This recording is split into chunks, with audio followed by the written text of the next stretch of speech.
Party people! Soy loco por ti, Juquery! Soy louco em casa.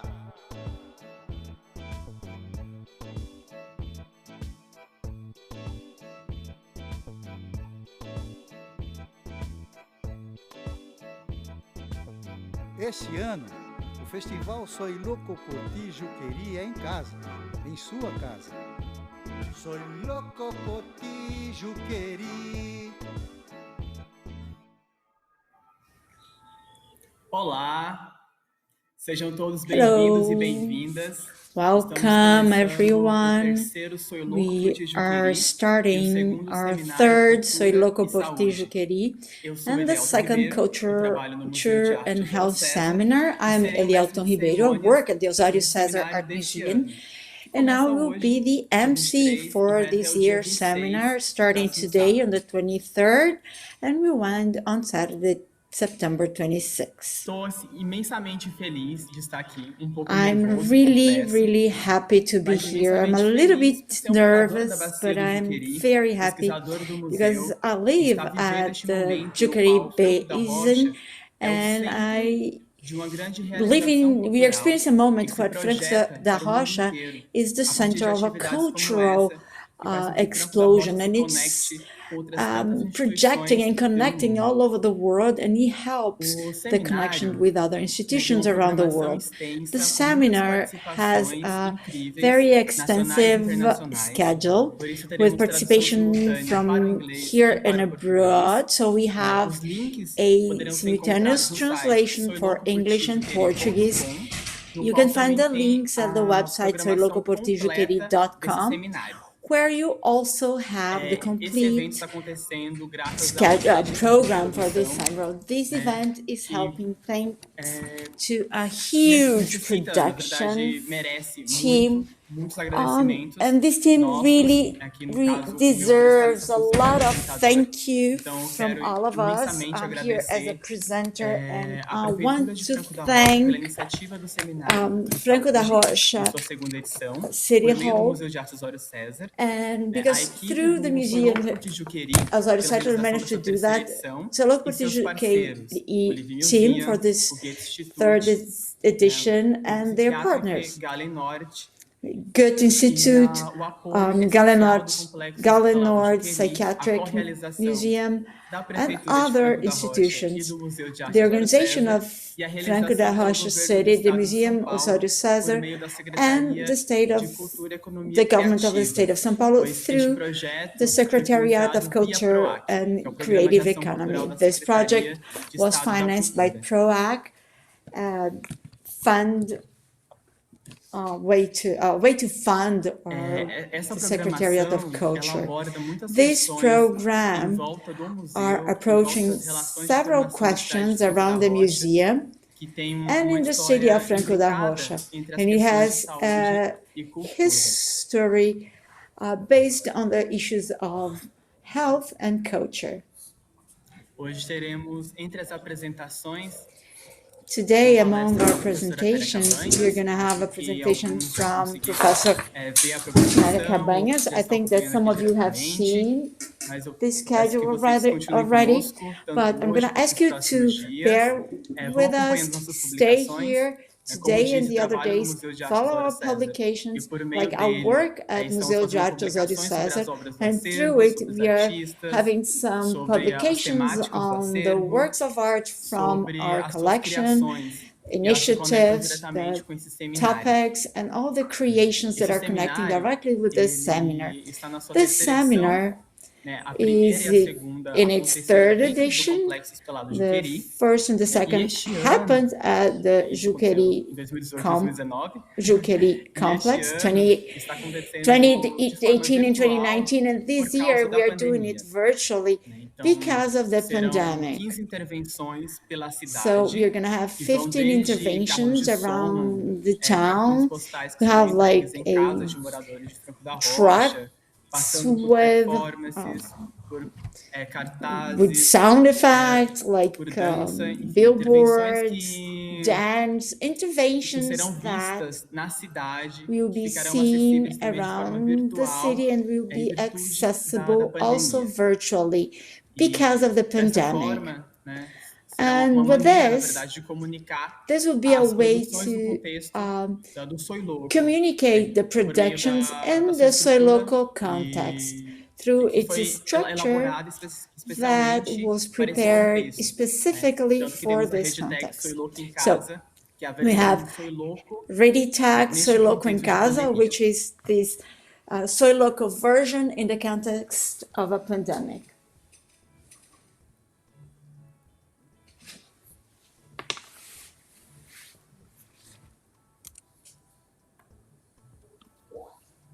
Será que temos muitas pessoas online?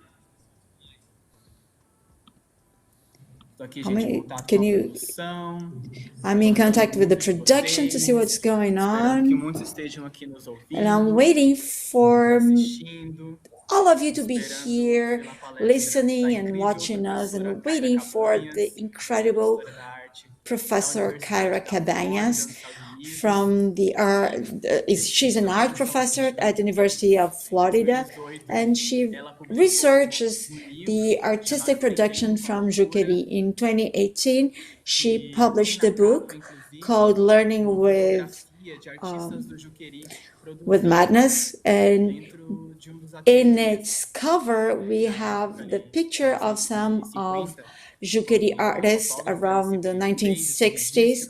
When the photographer took this picture, there was the art section, and during the 50s it was transformed into the School of Art from Professor Antonio Prado, and this originated the collection of Museu Osório César. I'm sorry, I keep repeating Antonio, it's Osório. So now I'm going to pass the floor to Marcos Brandino. He's our interim Secretary of Culture. He's going to talk briefly about the seminar and the importance of this event to our city. Hello, Eli. Thank you. Good evening, everyone. Thank you for being here, for your participation in the second edition of this seminar, and connected with the organization of the festival. It's been consolidating as a brand name in our calendar. It's important to have this level of diversity in our cultural production in our city, because the idea is for the museum Osório César to work as a reference for this intervention, so that this kind of things can happen in our town more frequently and with more quality. Today's topic is the presence of health in culture. I'd like to talk a little bit about the importance of this in the city of Franco da Rocha and how the city will feel regarding the museum and Juquery. Here in Brazil, we have a memory, a history that is always under discussion. I like to remember that the person from Franco da Rocha, the reference is always under discussion in the collective memory. Why? Because the city, as you know, was developed around Juquery Hospital. And I believe that most of the people here from Franco da Rocha, I'm 41 years old, and those who are my age or a little bit older, they have their parents or grandparents who worked at the Juquery Hospital. In my case, my 4 grandparents worked at the Juquery Hospital, and they came to Franco da Rocha to work there. Not only they worked there, but they came to the city to work there. So the life the lives of people and families were related to the hospital. And when the hospital deactivated, it used to be a reference of public health in the region, and now Juquery doesn't provide any service to the population. It's basically out of the Juquery life. And in the context of the fight against the traditional manicomials, we kind of disqualified the work that was done in Juquery. Of course, the way they treated health issues, mental health issues at that time. And now we have the reference of a space of torture. Of course, it's true, but for us, from Franco da Rocha, it's not a present memory. There was a place where the grandparents worked, where they used to go there with their parents. The reference is not this hardship type of reference, that it's hard for them to hear that this space has such a bad name. And it's hard for them to accept when you talk about this issue. On the other hand, all the work that we are doing in mental health, we are trying to do that with our museum to rescue all that. We're going to connect Franco da Rocha with a different memory, with a different history that the people from this city don't know. And it was a work that was developed here in Franco da Rocha deeply. And we have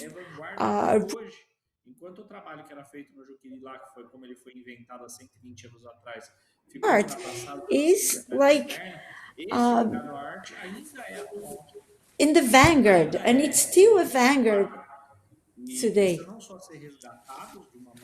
And it needs to be rescued and exhibited, and you need to rebuild. In case of art and culture, we need to rebuild this bridge between people from Franco da Rocha and the hospital and this collective memory, so they can be proud of it and to feel this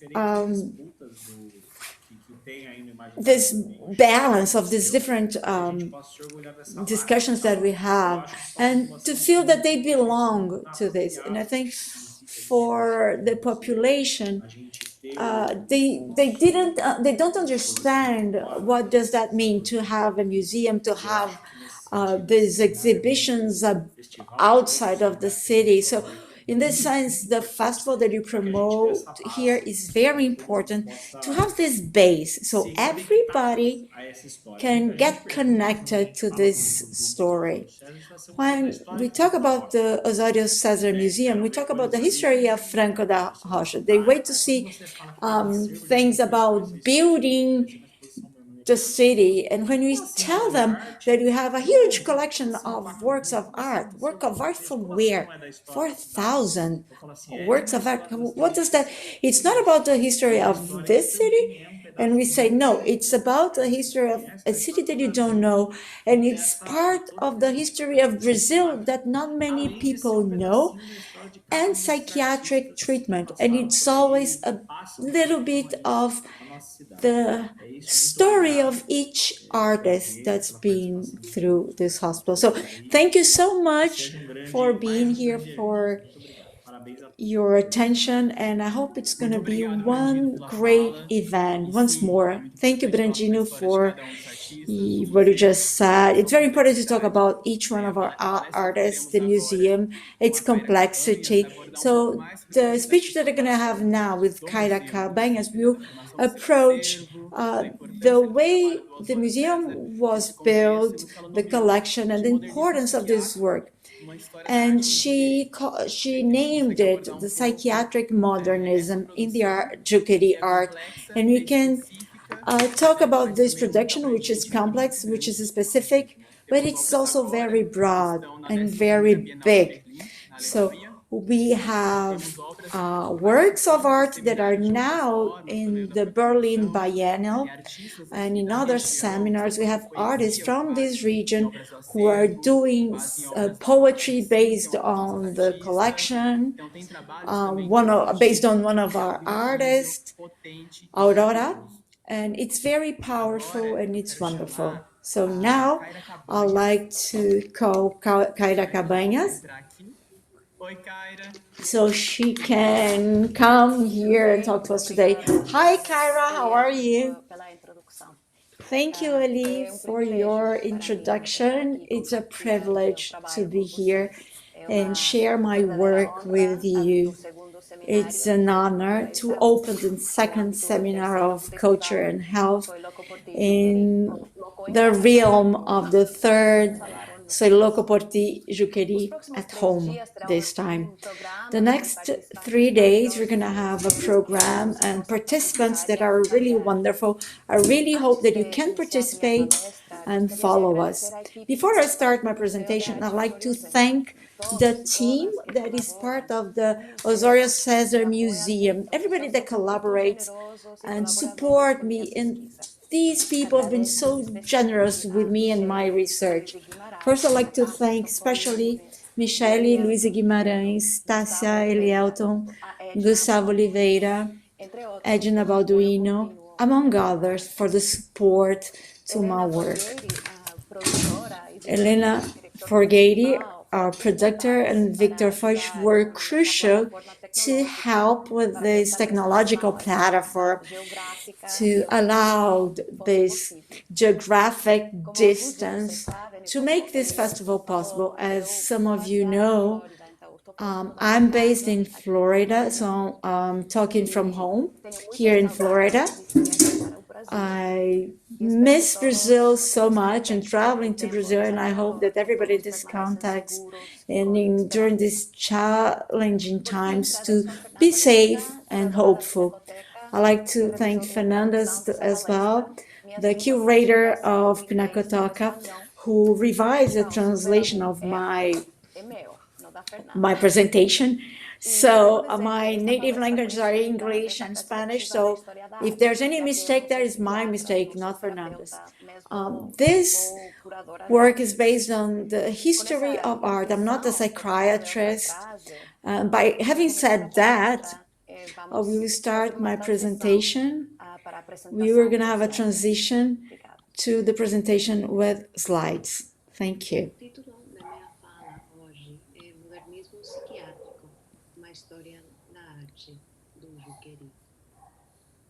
Apresentar para vocês é parte do meu terceiro livro, Learning from Madness, Brazilian Modernism and Global Contemporary Art. O título seria traduzido ao português como Aprendendo com a Loucura, Modernismo Brasileiro e a Arte Contemporânea Global, que foi publicado em 2018.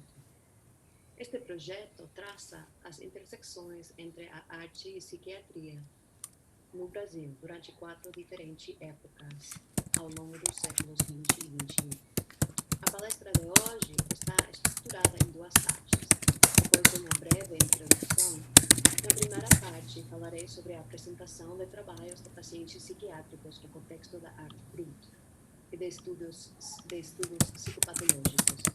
Na segunda parte, introduzo uma discussão sobre os papéis dos psiquiatras brasileiros, Osório César da Silveira, as instituições culturais em que as obras de seus pacientes foram exibidas no Brasil e seus efeitos sobre a crítica da arte.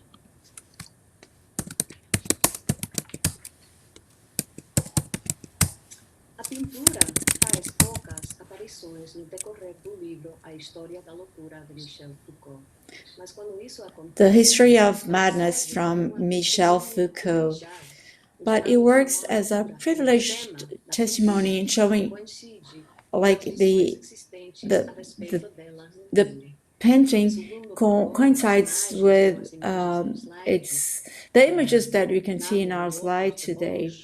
The boat of The Ship of Fools by Bach and Mad Mag by Bugrau shows how the Renaissance treats the fantasy of madness and the power of attraction. In contrast, in the classical era, in a work of an artist like Francisco de Goya, for example, the expressions of creative expressions of madness disappear to be replaced, and I quote, case of confinement, oppression, and a cult.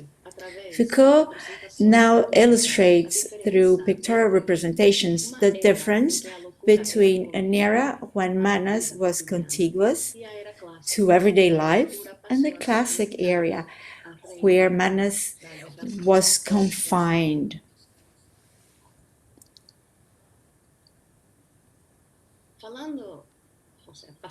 From the classic era to the modern era, and leaving aside the artist's madness to speak of a historical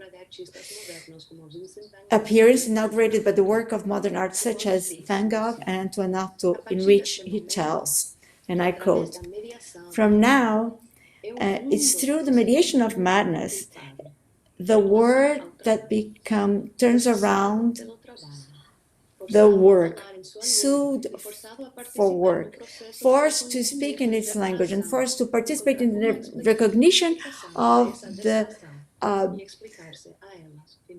this process and find an explanation for this distraction and explain it. Here, painting does not reveal the truth of madness or reason, but it serves as a means by which it challenges silencing of madness through reason. As a result, these works subject us to judgment. In this lecture, I will not talk about madness. I'm an art historian, and I will not explain what madness is and its subsequent limitations as a mental illness in the context of modern medicine. What I want to focus now is how in the first half of the 20th century, artists and psychiatrists used to speak in the name of madness and how their speeches revealed differences in the ways of mothers in Brazil and France related to it. In 1949, French artist Jean Dubuffet wrote in his text L'art brut préféré aux arts culturels. I'm showing you the cover of the catalog here. The title translated into Portuguese or into English would be The Brute Art Preferred of All Cultural Ones. He wrote this text for an exhibition at the René Gallery in Paris. It wasn't a conventional art exhibition, but an exhibition of what Dubuffet called as crude art, a term coined by him in 1945 to designate drawings, paintings, or any work of art that emanates from obscure personalities or from spontaneous impulses animated by fantasy or delusion.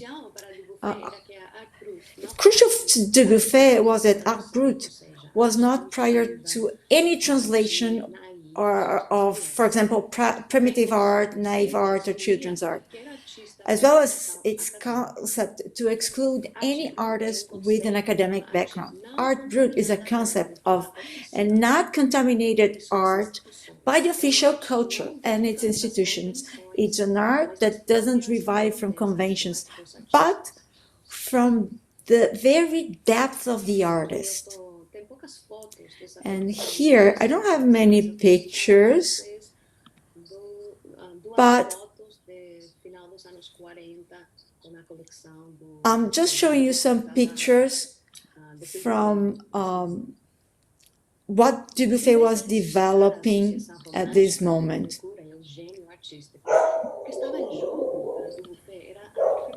What it was important for Dubuffet was the creation of the creativity itself. And he affirms that the artistic function is identical in any case. It's not an art in loco. It's not just as it's not an art in aspects, not for those who suffer from discomfort, in the knees, for example. It could be, it's the same thing. It doesn't matter if it's psychiatric or not. In this statement, Dubuffet has a seminal work of an art historian and psychologist, Hans Prinsloo. Hans Prinsloo studied, he pioneered studying in creative work of psychiatric patients. Geetz-Frank, that's the name of the book, Artistic of the Mentality. Prinsloo makes the following observation. I will quote Prinsloo. What is schizophrenic in this image? We cannot be sure. On the contrary, we must decide once and for all that there is a separate creative component and value the work itself. End of quote. It's clear that Dubuffet shares with Prinsloo the insistence of a creative faculty common to artists and patients. Critical literature on this topic has already established the origins of art brut, and it can be found at the beginning of Dubuffet and Prinsloo's knowledge and several studies and collections of Europeans. But in the context of this lecture, I'd like to draw your attention to a reproduction of a work that appears in the page of the René Gallery catalog. There's an entry in 5 objects whose authorship is attributed to unknown artist from São Paulo. It's written inconnu. Besides the drawing that is reproduced here on the right-hand side, there are no more information about the Brazilian artist who's the author of this work of art. With this, as we know that we don't know how this work of art crossed the Atlantic to reach Europe, we think that that this was a product of a person that wasn't touched by an artistic culture according to the Dubuffet definitions of art brut. In the following year, in 1950, similar works appeared in the context of the International Psychopathological Art exhibition at the Centre Psychiatrique Saint-Anne in Paris, which included 2,000 works by 350 psychiatric patients. In this picture on the left-hand side, you can see how, at this moment, the collection of many French patients were right next to the work of Brazilian patients. But these works from Brazil apparently are from the Colônia Juliano Moreira collection in Rio. In this exhibition, 45 collections for 17 countries were presented. And in the list of collections, on the top, you have the 4 collections from Brazil that were shipped to Paris to be presented, including Mario Jan and Osório César's collection. Before this exhibition, I'm not gonna talk much about this first exhibition, but there was a previous exhibition in 1946. It was called the Alienated Artist Exhibition, which happened also at the Saint-Anne Hospital in France. But for this lecture, I want to go back to a book from Robert Volmat, which is a wonderful resource for this moment. The book is called L'Art Psychopathologique, gathers extensive documentation related to this exhibition and includes a brief comment on each country and collection. In this context, Volmat also provides individual files for each of the clinical cases and a descriptive comment on the work generally linked to the patient's diagnosis. So the doctor writes the following in relation to the case 318, figure 91. I quote, "Oil painting represents a landscape, and it's typically schizophrenic due to its rigidity and the shapes of their geometry." He's talking about the landscape on the bottom at the right-hand side.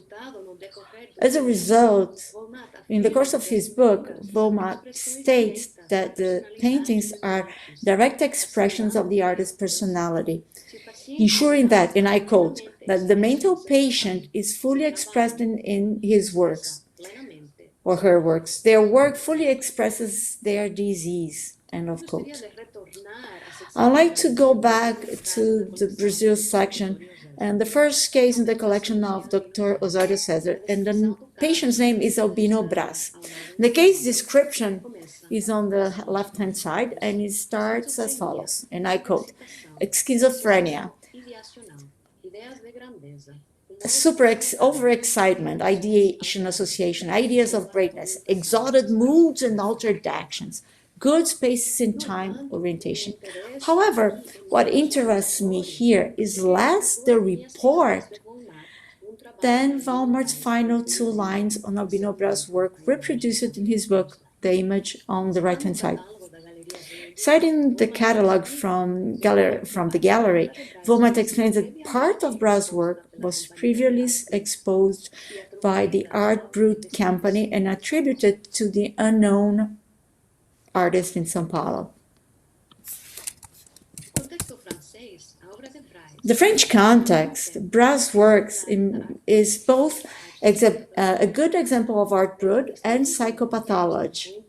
Within the last context, the interest of the work is mainly due to this diagnostic value and how it could explain and expand the scientific knowledge. For the work to work as art brut, it may come from a psychiatric patient like Brás, but Valmart understands the work within his avant-garde tactics that seeks to pursue the pure creativity and, above all, a subversive of the official artistic culture.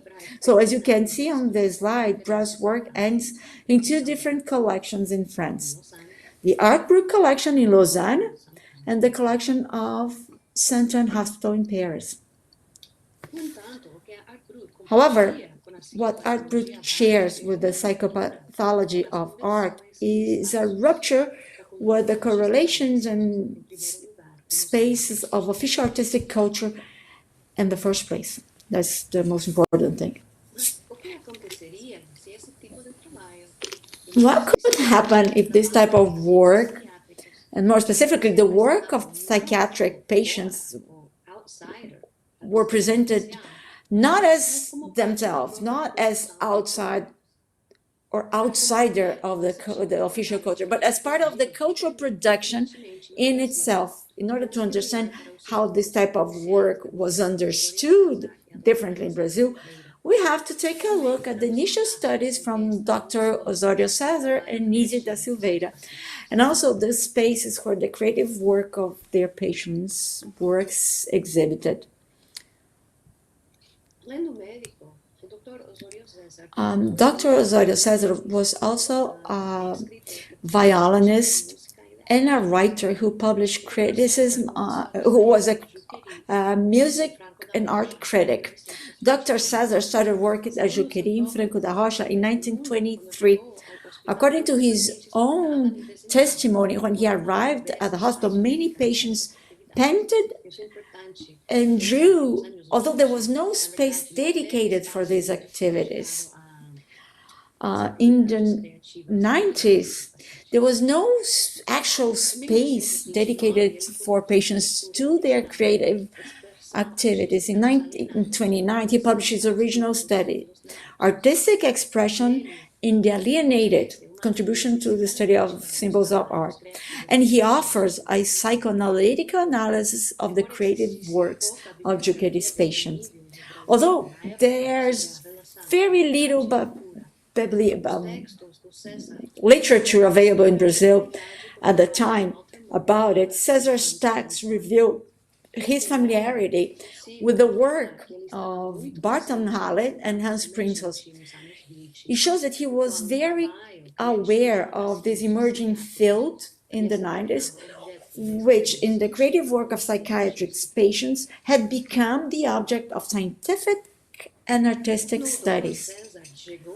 When Dr. César arrived at Juquery, as I said before, there was no space dedicated to patients' artistic activities. The hospital had an expensive occupational therapy program, labor therapy, which allowed patients to work in different workshops that served the hospital. Also important, since labor therapy was also services that served and supported, I don't know if that's the right word to say, economically support the institution. As you can see here, the new therapy services posters on the left was organized in the work of patients according to industrial and agriculture workshops. And there's also a section in this poster dedicated to various other occupations. You can see there's a jazz band on the list, but there's no mention to this emerging regime that will come to be known as art therapy in the 1950s. At this time, the therapeutic approach in Juquery was one of the first codified by Philippe Pinel, the founder of French psychiatry. He recommended that the doctor should, and I quote, console the patient, adopting a benevolent tone, prescribe a balanced diet, and above all, a sustainable work. Within this paradigm,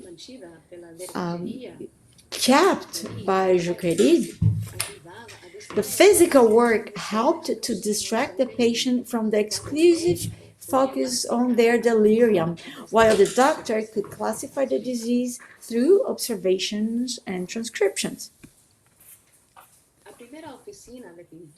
The first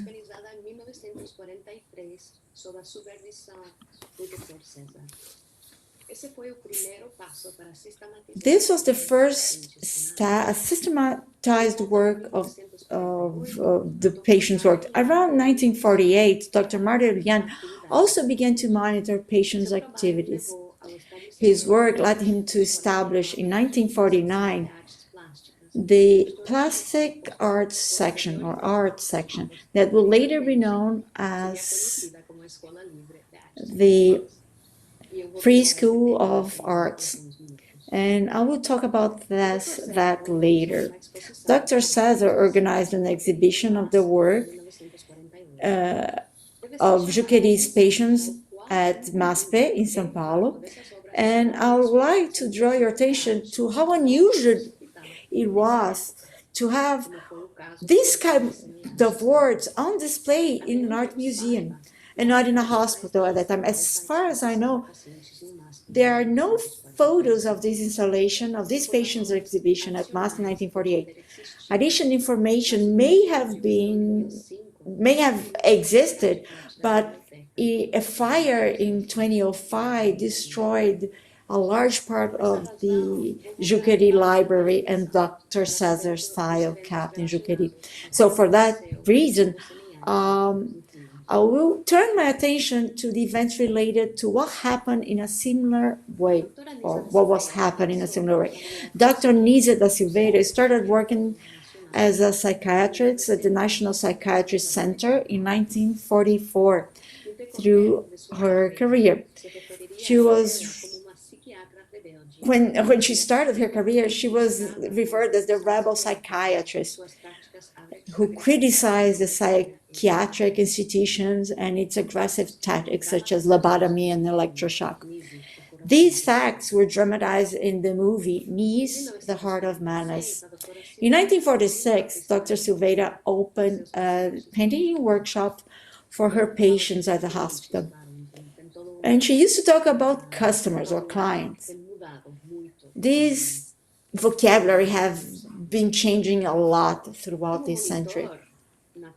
As a monitor to that workshop, painter Almir Mavinier organized exhibitions of patients' work and animated figures from the artwork such as Mario Pedrosa on the slide and Madame Degas to visit the institution, and each of them was deeply affected by the works of the patients. Mario Pedrosa, in particular, made a deep and lasting commitment to the work of one of them, Emílio de Barros, also seen on this slide. In October 1949, after the initial exhibitions that include the works of Dr. Silveira's patients, were presented in the exhibition Artists of Engenho de Dentro, the recently opened Museum of Art in São Paulo. As indicated in the title, the exhibition presented the works of 9 patients and showed 179 works. In a letter to Mavinier, the museum director, Lorival Gomes Machado, explained the selection criteria for the works. And I quote, "We are interested in works of art, and so to say, all those selected for clinical interest must be excluded." Gomes Machado reaffirms the criteria in the introduction of the exhibition catalog, and I quote, "Interested exclusively in the artistic value of the pieces coming from Engenho de Dentro, the Museum of Art opened its doors." End of quote. The plan of the museum's policies, well, this statement is carefully based on the evaluation of the works within a conception of modern art based on autonomy and aesthetic quality. The importance here is to reaffirm that for the museum, it wasn't important to recognize the condition of psychological suffering of the author artist. The statement in the catalog rejected the clinical reading in favor to support the patient's work as a triumph of the modern abstract art and its institutions.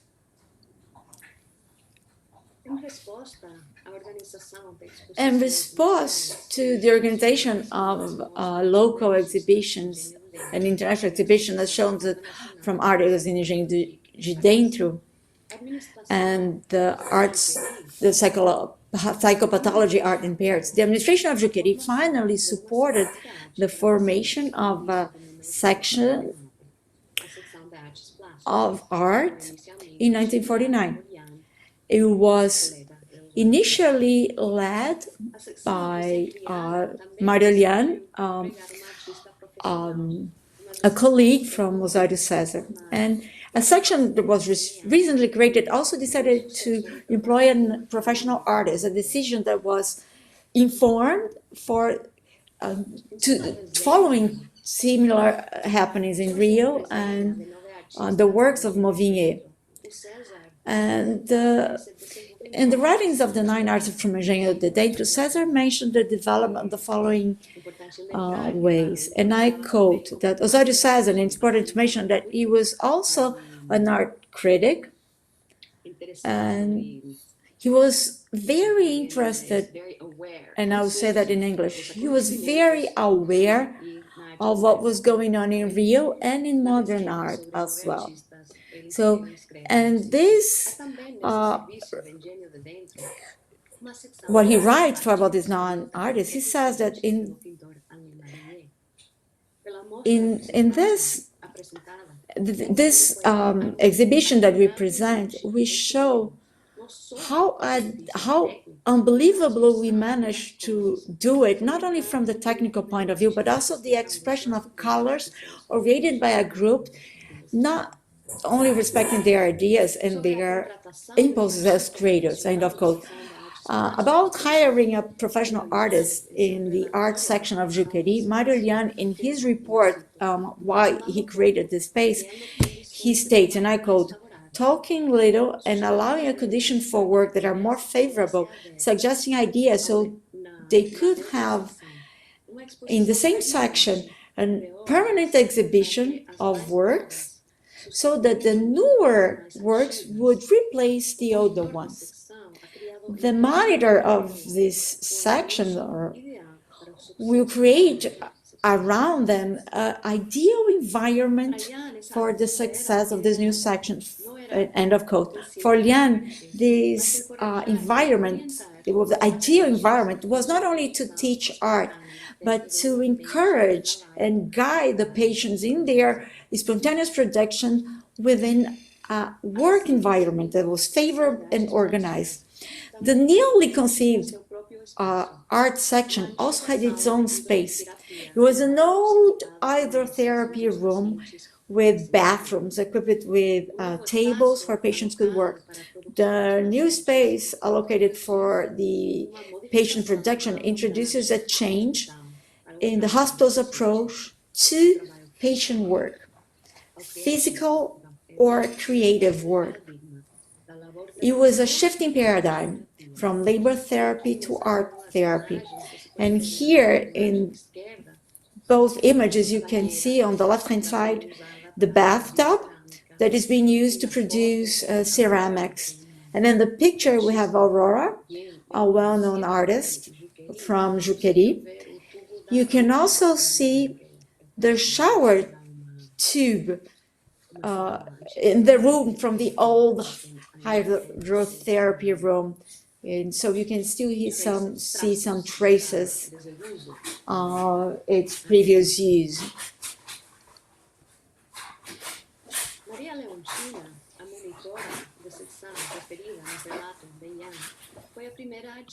Maria Leontina, the monitor of the section referred in Leon's account, was the first professional artist hired to help guide patients' creative activities in Juquery.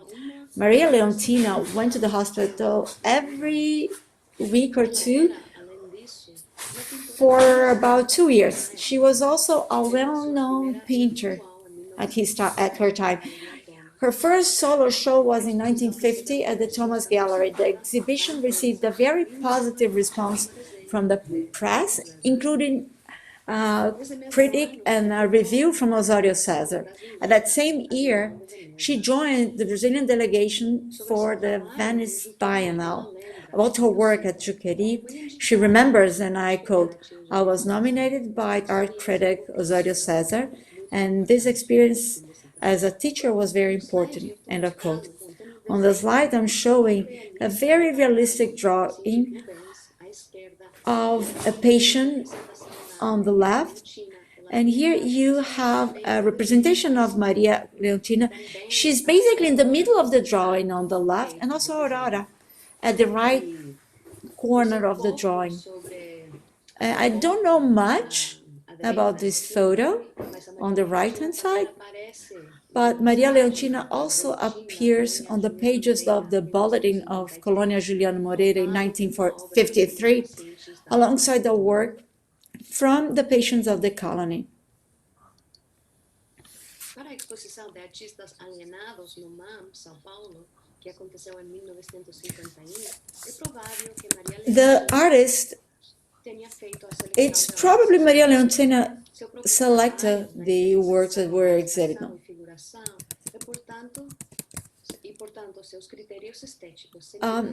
Her aesthetic criteria and her appreciation of the works guided her in the selection. The speech of the museum emphasized the aesthetic appreciation of the institution by the patient's works. But here it goes a little bit beyond when you say the status of the patients as authentic artists. It's very peculiar, the psychopathological understanding of the works. The following year, in 1952, in his lecture, Société Psychologique in Paris, a lecture entitled "Alienated Artist" at the Hospital Juquery, Osório César characterized the art section recently created as a lab of art research.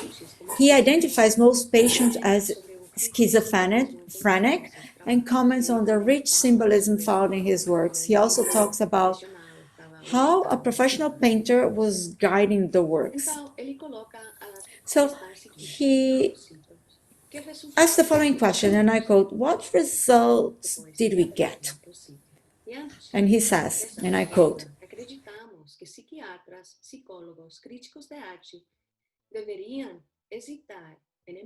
"Art critics should hesitate to use in their vocabulary the humiliating denomination of psychopathological art to designate this artistic expression of the alienated.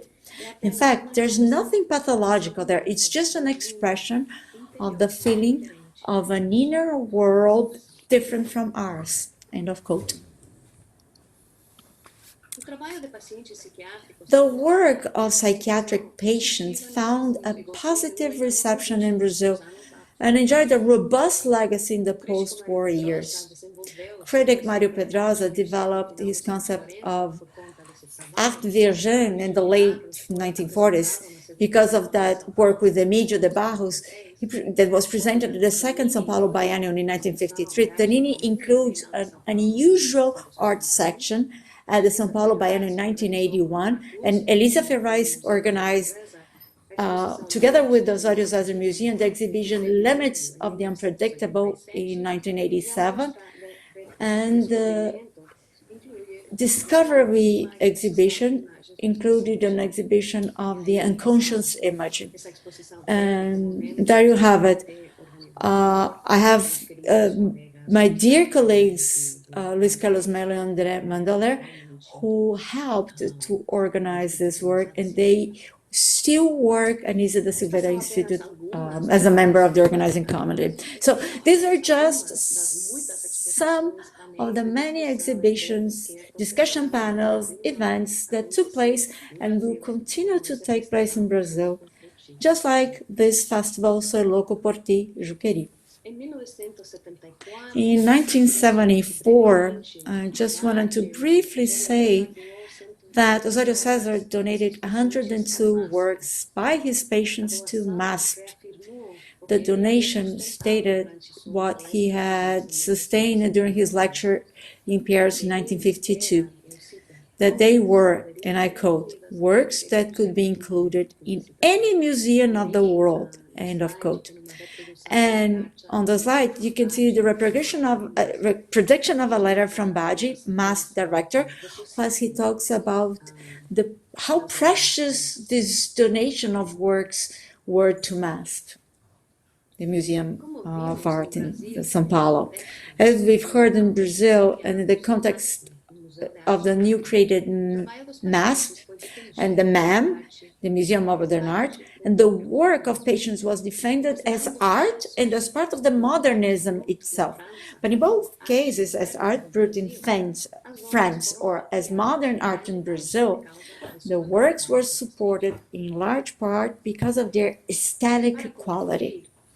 Just to conclude, when viewed in the current perspective, the 102 works donated by César to MASP reflect a complex moment in history, the reception and the creative production of psychiatric patients, because their work was at the same time categorized as a art brut, psychopathological, art frame, as an art in the museum, as evident in the resilient nature of human creativity. However, the strategic insertion of works as art in its exhibition in art museums is specific to the history of this production in Brazil.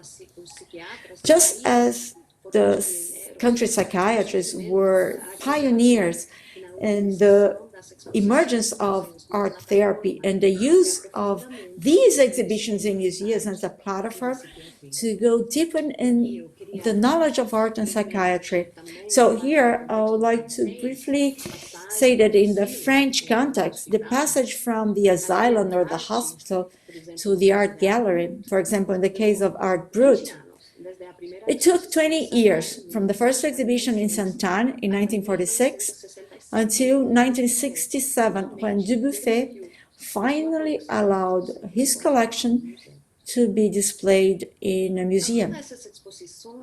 So all these exhibitions in Brazil was asking spectators and art institutions to question the evidence with which modern society accepted the definition of what is healthy, thus leading the normative definitions of subjectivity and recognizing a common capacity for creative production.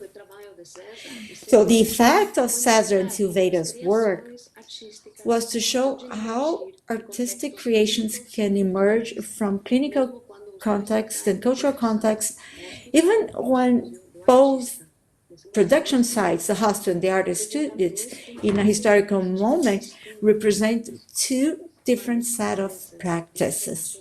But at times they are interrelated. In order to emphasize a very unique history, especially in the art history in Brazil. Kaira, muito obrigado pela apresentação. Thank you so much, Kaira.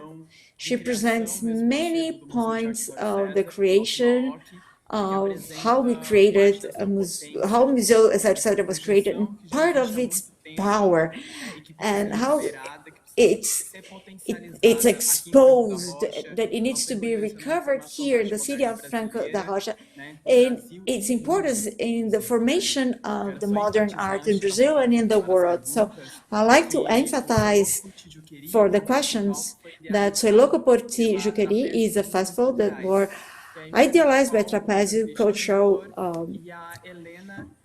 events, and Elena is the executive producer. Those are two people that Kaira has already thanked, and I'd like to thank them here as well. So let's go for some questions. Kaira, thank you so much again. It was a wonderful presentation. And now let's go for some questions. Okay, can you hear me? Yeah. Can you hear me? Yeah. Okay, and we have a picture of Alice Bril. You do have it there, right? But I don't know if you can see it. As I told you before,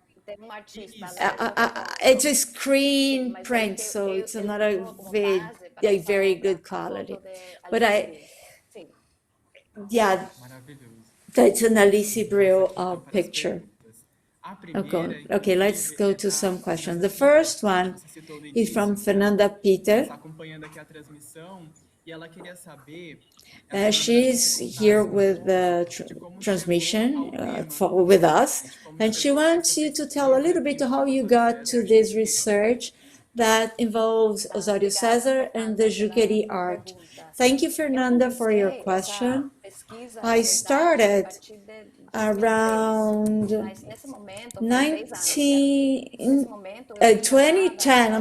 years ago. But at that time, I was called to organize a museum, an exhibition in a Madrid museum. And this exhibition was about the reception of Antonin Artaud in the Brazilian context in Brazil, France, and the US.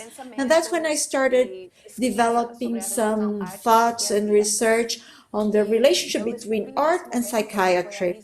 And I found out that it was Nis da Silveira that read at the end of the 1940s and adapted Artaud's thinkings to her work. So then I started doing some research. I also did some other research, and little by little started developing the structure of my book and the research that are presented in my book that was published 2 years ago. Wonderful. And you mentioned Artaud. She was the topic of the exhibition at the Reina Sofia Museum of Art, right? It wasn't an exhibition about Artaud, but it was Artaud in different contexts. The perspective of art history, for me the question was, what happens if we move the central role from Marcel Duchamp and you add Artaud and other stories, like the clinical, cultural, and everything that is involved in the context of the exhibition and the artist. And Lula Vanderlei is the topic of a book that we are writing now, right? I'm organizing it now, okay? And it will be out in November, first as an ebook.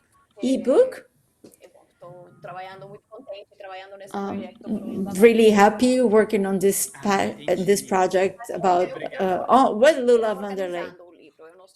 I'm organizing the book. He's the author, not me. Okay, got it. Okay, we have a second question for you now. It's from Danilo Oliveira. How do you see the current state of this production in terms of contemporary art, like São Paulo Biennial and the Berlin Biennial? Then how do you see the positive and negative points of this insertion? He wants to know if you think it's possible to today approach a work of art autonomously, autonomous way without the context of art, of the references in art history. Okay, so I'm going to start with the first part. I cannot talk about the exhibition in Berlin because I haven't seen the biennial yet, but I can talk about other exhibitions. The problem for me in the Venice Biennial of Maximiliano Gioni that I use as a case study in my book in what we call the global monolinguistic, and I criticized the way Gioni inserted the patient works without taking into account their historical context. He added the art with no background, so the projection, it was kind of surrealistic and old, that it's not true, and for me that's problematic for the global international scenario. So there are other cases that I think that are more ethical, that can produce new knowledge, like the other exhibition for example, in the Biennial of São Paulo. For example, the Sofia Borges installation in the latest São Paulo Biennial, I think it's problematic. The way she decontextualized the works and repeating an aesthetic that for me is completely surrealistic.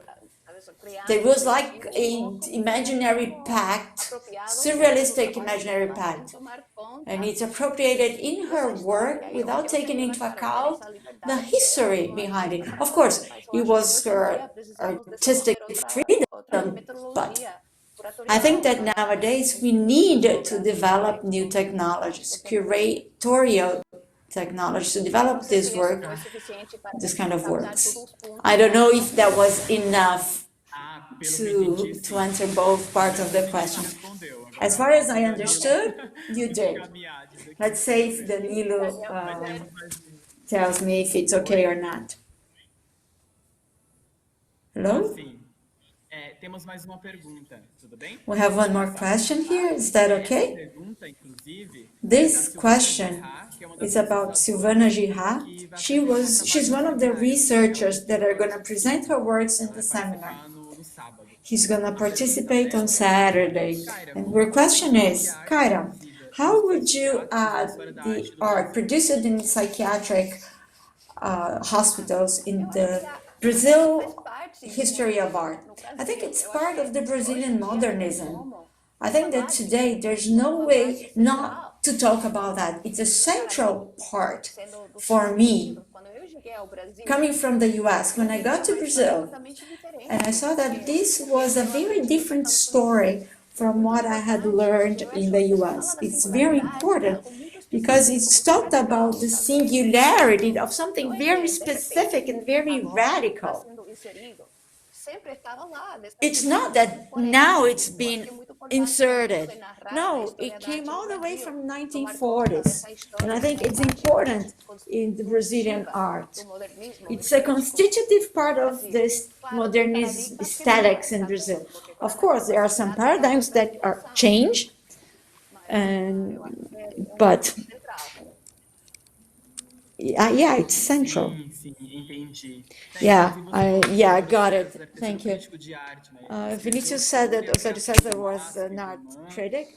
He wrote about the creation of mass and man, and that was the first exhibitions there in this. So it's the same context of the creation of the Museum of Modern Art in São Paulo. It was during the same time.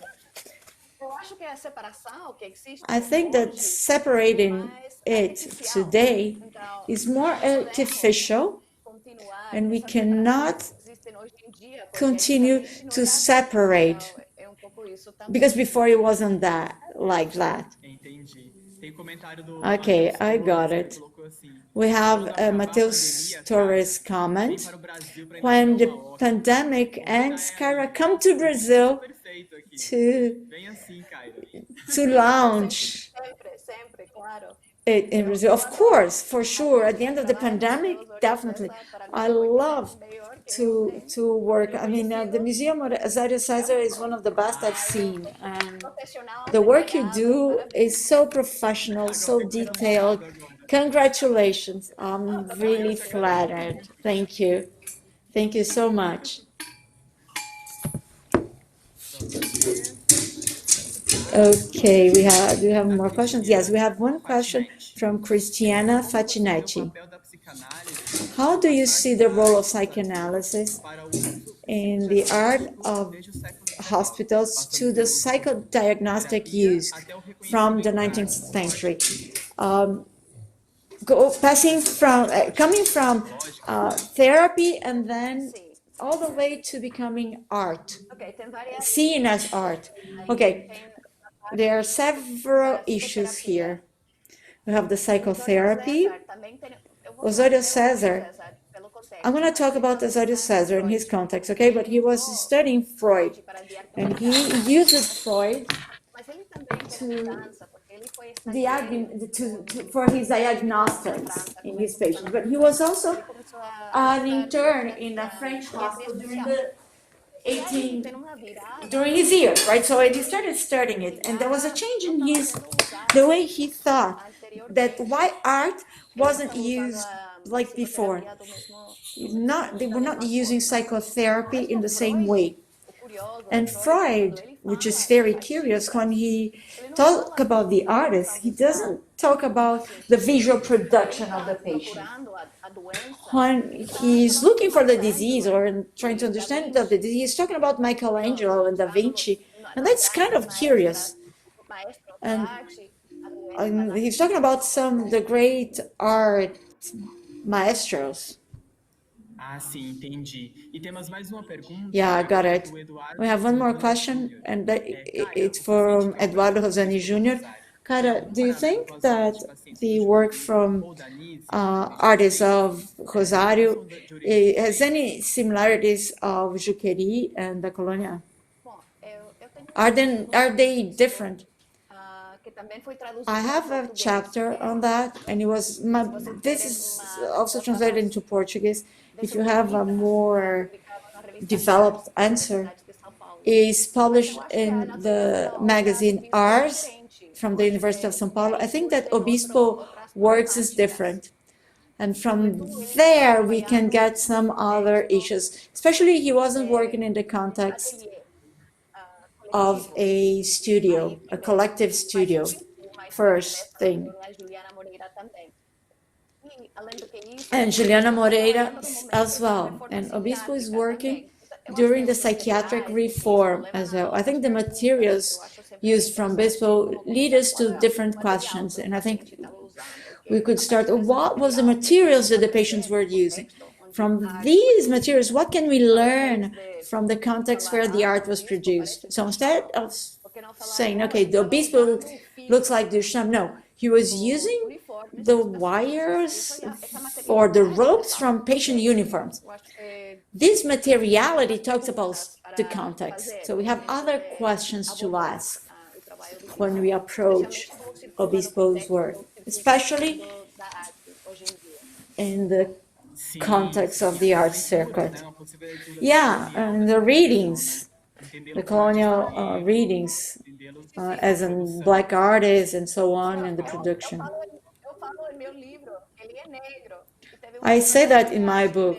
He's black, and he said that, Kaira, you were the first to say that he was black. Yes, he's black. We need to say that. there's a class and race discrimination in the context of psychiatric hospital as well. Kaira, this was the last question. I'd like to thank you so much for your participation. It was wonderful. Have a great seminar. And now I'd like to say that all these issues in the program of thinking about actions and interventions, one of them that was done starting with the partnership with Osório César and Juquery was, okay, hang on. It was the Juquery Memory Games. It was a partnership between Loco Porti Juquery and Osório César Museum. If you want to have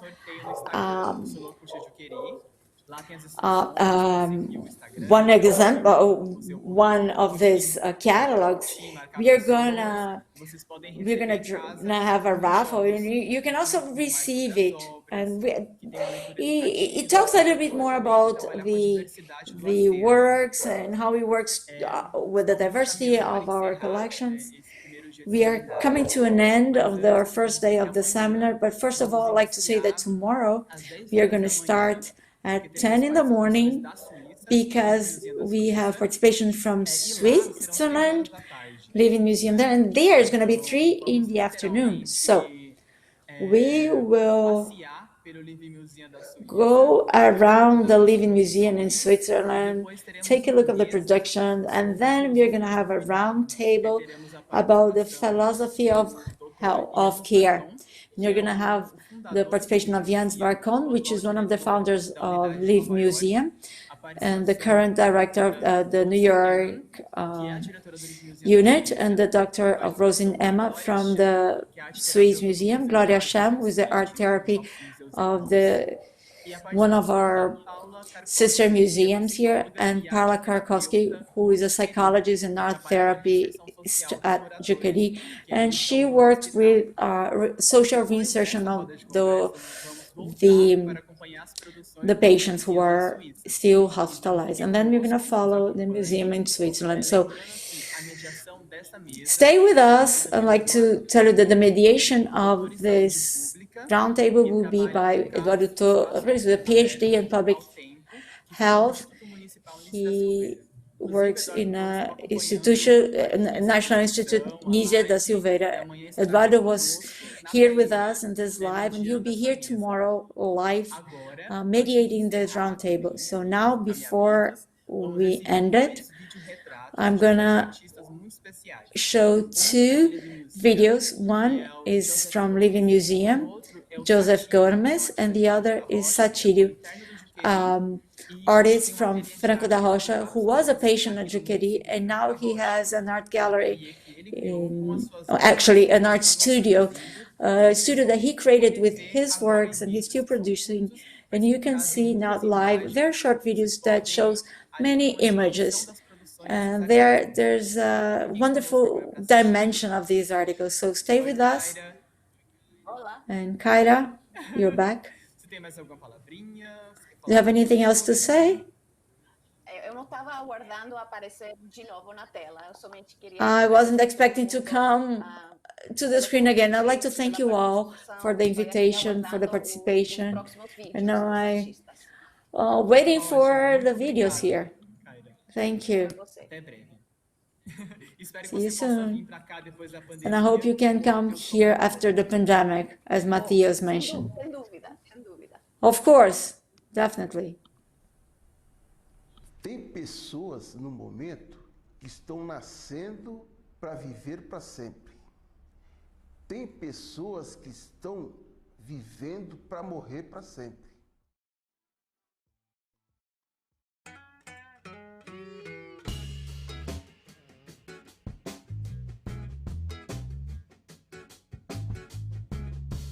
A minha vida começou com 3 meses de vida. Quando eu estava no colo da minha mãe, do meu pai, não sei, lá em Bauru. Eu via aquelas plantações de café, milho, plantação de assim, a terra, assim, sabe? Tem uns quadros bem que eu até pinto de lá. e tinha fogão a lenha da minha mãe, tinha olaria, tinha aquela paisagem bonita que eu via, mas você não sabia pintar também, né? Aí com 4 anos eu fui desenhando.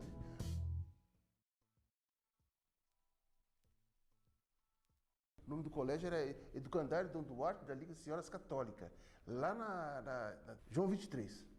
A pessoa que fez esse pilão, o nome dele era Fábio Norato Lira, e no tempo do sol, assim, ele já falou, nossa, Tilhão, catinchada!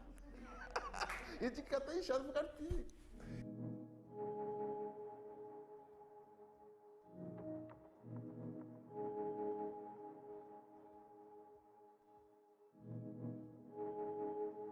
Eu me sinto que o Espírito Santo desse Deus Jeová e Jesus Cristo, então move a pessoa, move eu, sabe? Move eu fazer os quadros meus, move eu fazer os desenhos, pintura. As coisas bonitas, assim, move eu fazer as coisas bonitas. Então é assim, eu sinto assim, é na mente, no coração e na alma, no corpo. Até eu me sinto movido. Inspiração do Espírito Santo.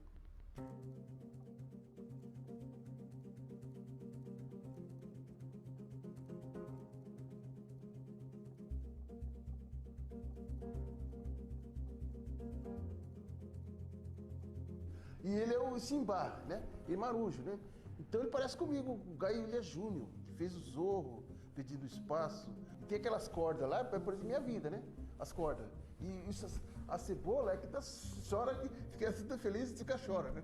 Chorar. Então, tem os pincéis meu, concorda com a Bíblia, né? Então, tá a Bíblia na mesa, tá assim, e tô assim, quase rindo, né?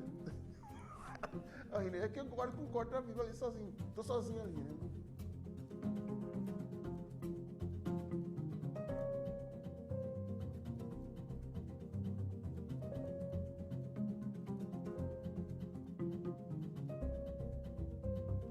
Isso aqui é fogo a lenha, que eu imaginei, né? Imaginado, isso aqui também imaginado, isso aqui é com a posição dele que eu imaginei a posição. E lá o cara não acaba de pintar ainda a pintura. Era assim minha casa. Mas aí vai ficar mais bonita ainda.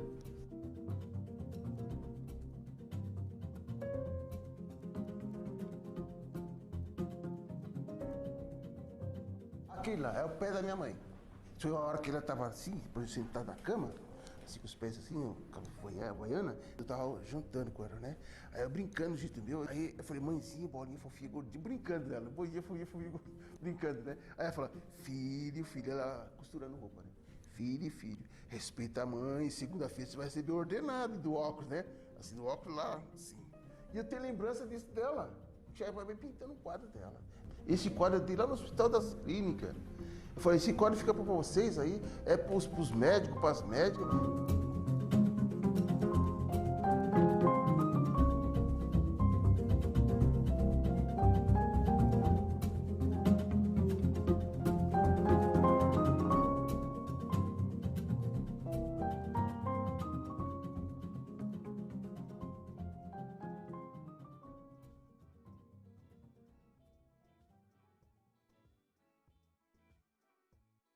Não sei falar, mas desenhar e pintar eu sei, Satílio.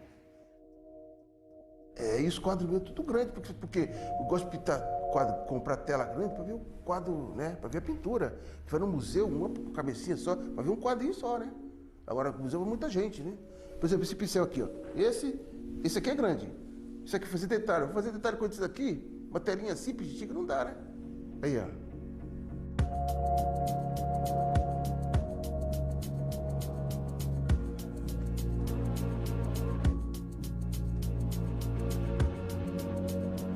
O que eu faço da minha vida é ler a Bíblia, desenhar, pintar meus quadros, cuidar da minha saúde, né? E amar o próximo como a si mesmo. Procuro fazer amar o próximo como a si mesmo. Como eu amo eu.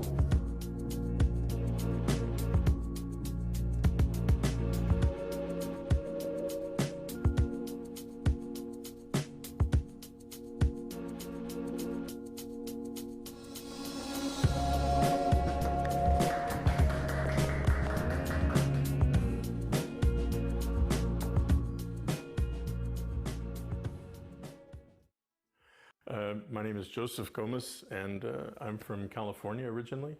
I've been in Switzerland for 30 years now, and I've been here at the Living Museum 3 years, I think. In the beginning, I painted very fast. I could knock some things out in maybe an hour or 2 hours, and they looked nice. It's not like they looked, you know, not good, but now I try to take more time, and it's almost kind of like a meditation in a way. And so for me, it's quite fulfilling, internally and externally. And many people that I know, they've noticed change, you know, a more calm Joseph, you know, which is good. It's a good thing, you know. And I notice it in my daily interactions with other people. It could be really, it was fun sometimes because, you know, there's a lot of people with so many different personalities and characteristics. And, you know, you see people come and go all the time. And then, of course, then there would be music, like around 3 o'clock, there'd be like the band would go into their room and it would get really noisy. And it was, I got used to it, but I didn't get used to it. And I just, when this was open, I said, okay, this is nice. You know, I can come up here and, because we're about 3 floors up, I think, you know, and so it's like, I can still hear them though, especially the drummer, but it's not so, yeah, it's not disturbing or anything. But I think in general with the people who work here, it's really, really positive. You know, they're very supportive and understand people and individual wishes, you know, and they really do try to fulfill those. So it's not just, you know, art and the media thing, you know, there's also the whole idea around the psychiatric aspect of what we're doing here, you know. And for me, that came in quite handy one time, because I had, this was a couple of years ago, and I had a pretty bad moment, you know, and I spoke with one of the, well, she noticed, you know, there was something wrong, and so she pulled me to the side, and so I explained what the deal was, and she helped me and hooked me up with a psychiatrist here in the place here, and the clinic, and that was the best thing that ever happened to me. And it was really, really important at that moment that somebody, I could relate to somebody on this level. And so it's nice to know that you have.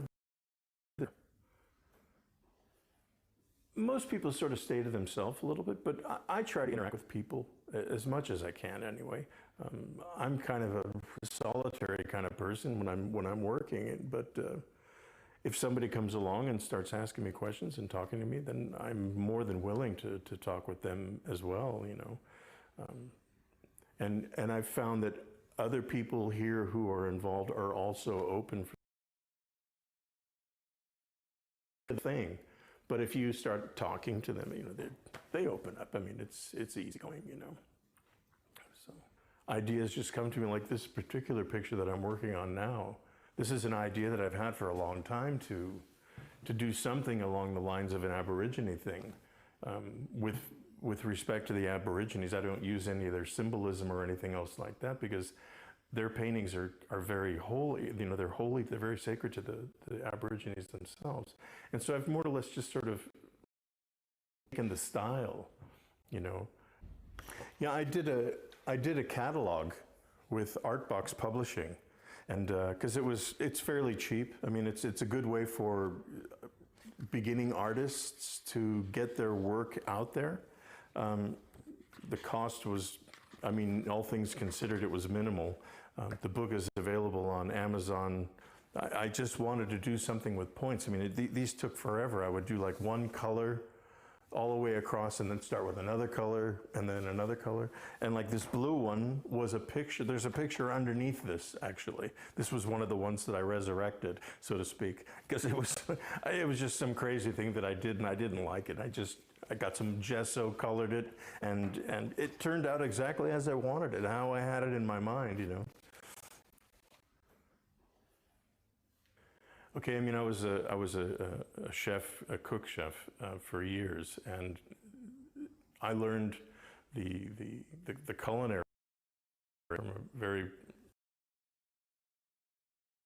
California. And so there is an artistic aspect in cooking, you know, it's definitely a creative thing.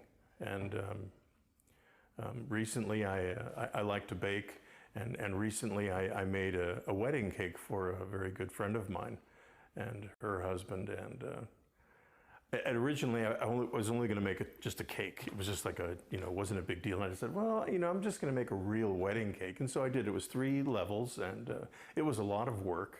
And for my first one, it was pretty nice, I have to say. And so I was, quite pleased with that. So there's this artistic thing. So am I an artist? I guess, some people, when people look at what I've made, they, oh, you're like an artist. And I'm like, okay, I guess I am, because it holds, for me, it holds a lot of weight, because I'm always thinking of other artists, like, for instance, so Van Gogh for me is a very important artist.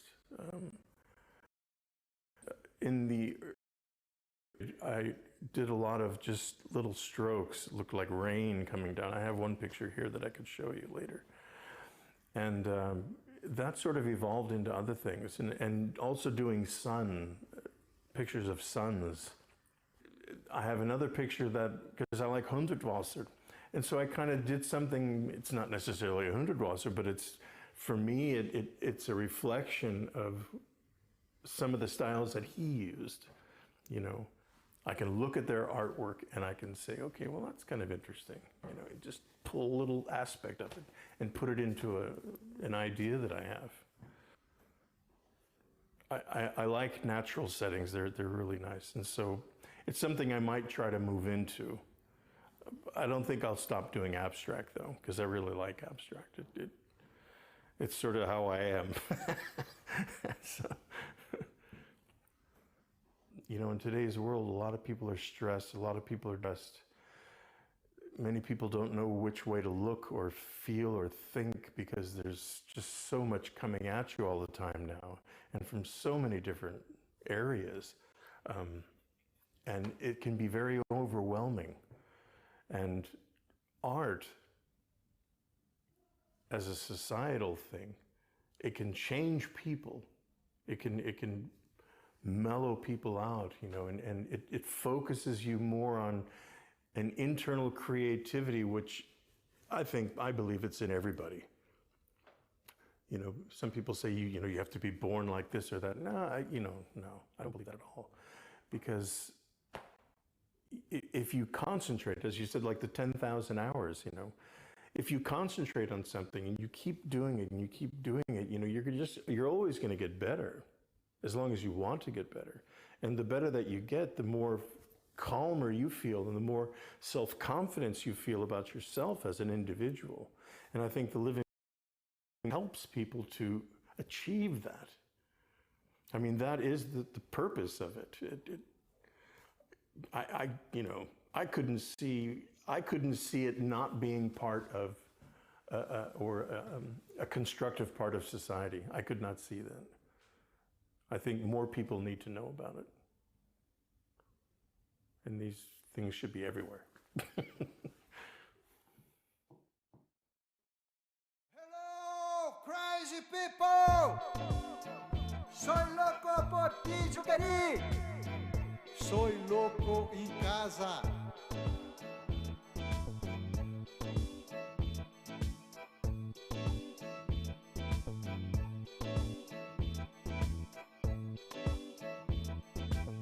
Este ano, o festival Soy Loco por ti, Juquery é em casa, em sua casa. Soy loco por ti, Juquery.